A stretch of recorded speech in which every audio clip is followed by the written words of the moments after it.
ಮಕ್ಕಳೇ, ಪಾಪಣ್ಣನೆನ್ನುವಂಥ ಸಣ್ಣ ಹುಡುಗ ಅಜ್ಜಿ ಹತ್ತಿರ ಬಂದು ಕೇಳುತ್ತಾನೆ, ಅಜ್ಜಿ, ಇವತ್ತು ನಮ್ಮ ಶಾಲೆಯಲ್ಲಿ ಶಿಕ್ಷಕರು ಹೇಳಿದರು, ಒಕ್ಕಟ್ಟೇ ಬಲ, ಒಕ್ಕಟ್ಟಿನಲ್ಲಿ ಬಲವಿದೆ ಅಂತ ಹೇಳಿದರು.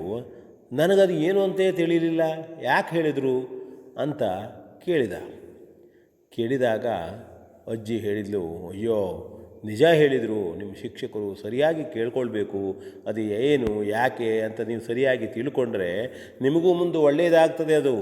ಅದನ್ನು ನೀವು ತಿಳ್ಕೊಂಡಿಯೋ ಇಲ್ಲವೋ, ನಾನು ನೋಡು ಒಂದು ಕಥೆಯನ್ನು ಹೇಳ್ತೇನೆ ನಿನಗೆ, ಅದರ ಬಗ್ಗೆ ನಿನಗೆ ಅದರಿಂದ ಸರಿಯಾಗಿ ತಿಳಿಯುತ್ತದೆ ಅಂಥೇಳಿ ಆ ಅಜ್ಜಿ ಕಥೆಯನ್ನು ಹೇಳಲಿಕ್ಕೆ ಪ್ರಾರಂಭ ಮಾಡಿದ್ಲು. ಒಂದು ಊರಿನಲ್ಲಿ ಒಂದು ಮೊಲ ತನ್ನ ಮಕ್ಕಳೊಂದಿಗೆ ವಾಸ ಮಾಡ್ತಾ ಇತ್ತು. ಒಂದು ಗೂಡು ಕಟ್ಟಿಕೊಂಡು ಅದಕ್ಕೆ 8 ಮಕ್ಕಳು ಚೆಂದವಾಗಿ ಮಕ್ಕಳನ್ನು ಸಾಕ್ತು.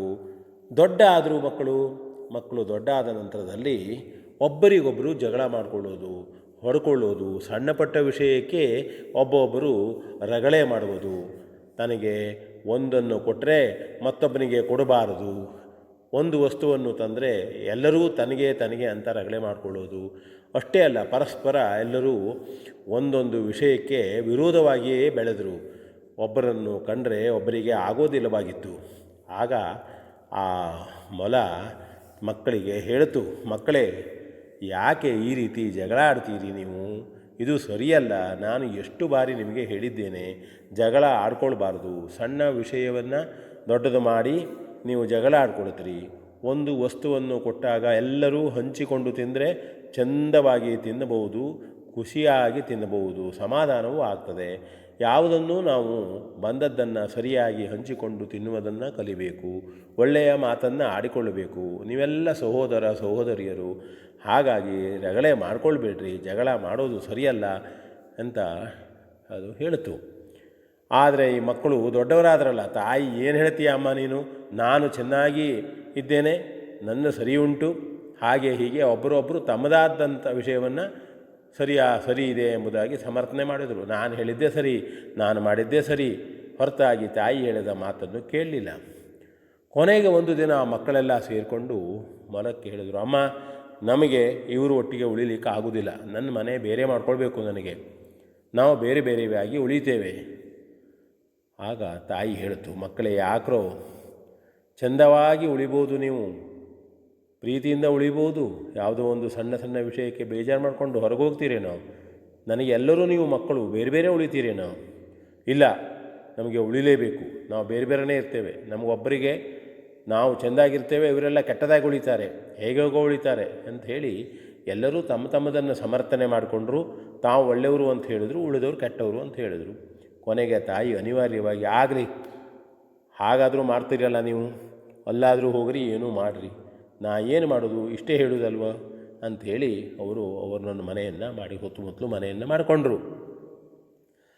ಒಂದು ದಿನ ಏನಾಯಿತು ಅಂತಂದರೆ, ಸಂಜೆ ಸಮಯ, ಒಂದು ತೋಳ ಅಲ್ಲಿಗೆ ಬಂತು. ತಾಯಿ ಕಣ್ಣೀರು ಸುರಿಸುತ್ತಾ ಇದ್ದಳು. ಎಲ್ಲ ಮನೆಯವರು ಬೇರೆ ಇದ್ದಾರೆ, ನನ್ನ ಮಕ್ಕಳೆಲ್ಲ ಹೀಗಾದ್ರಲ್ಲ ಅಂತ ಹೇಳಿಕೊಂಡು. ದೂರದಲ್ಲಿ ತೋಳವನ್ನು ಕಂಡಾಗ ತಾಯಿ ಹೆದರಿಕೆ ಆಯಿತು. ಅವಳು ನೋಡಿ ಮಕ್ಕಳನ್ನು ಕರೆದಳು, ಎಲ್ಲ ಮನೆಯಲ್ಲಿದ್ದ ಮಕ್ಕಳನ್ನು ಕರೆದು, ಈಗಲಾದರೂ ಬುದ್ಧಿ ಉಂಟೋ ಇಲ್ಲ ನಿಮಗೆ? ಒಂದೊಂದು ಮನೆಗೆ ಬಂದರೆ ನಿಮ್ಮ ಹತ್ರ ಶಕ್ತಿ ಇಲ್ಲ, ತೋಳ ನಿಮ್ಮನ್ನು ತಿನ್ಕೊಂಡು ಹೋಗ್ತದೆ. ಅದರ ಬದಲು ನೀವೆಲ್ಲರೂ ಸೇರಿ ಒಕ್ಕಟ್ಟಾಗಿ ಹೋಗಿ ಆ ತೋಳವನ್ನು ಎದುರಿಸಿದರೆ ನೀವು ಎಂಥ ತೋಳವನ್ನಾದರೂ ಎದುರಿಸಬಹುದು, ಆನೆ ಬಂದರೂ ನೀವು ಎದುರಿಸಬಹುದು. ಅಷ್ಟು ತಾಕತ್ತು ಉಂಟು ನಿಮಗೆ, ಅಷ್ಟು ಬುದ್ಧಿ ಉಂಟು ನಿಮಗೆ.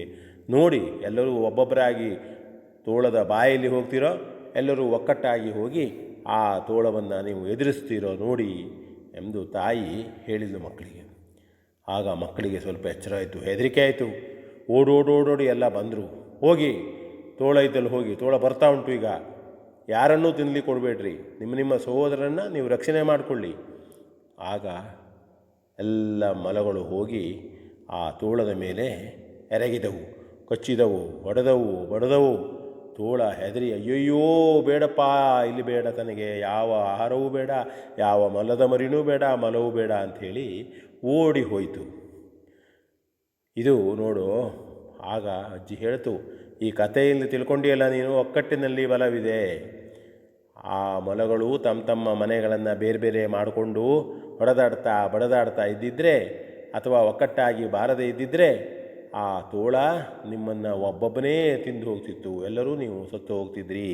ಈಗ ತಿಳ್ಕೊಳ್ಳಿ, ನಿಮಗೆ ಒಕ್ಕಟ್ಟಿನಲ್ಲಿ ಬಲವಿದೆ ಹೇಳ್ತಕ್ಕಂಥದ್ದನ್ನು ಹೇಳಿ ಆ ತಮ್ಮ ಹುಡುಗನಿಗೂ ಅಜ್ಜಿ ಹೇಳಿದಳು.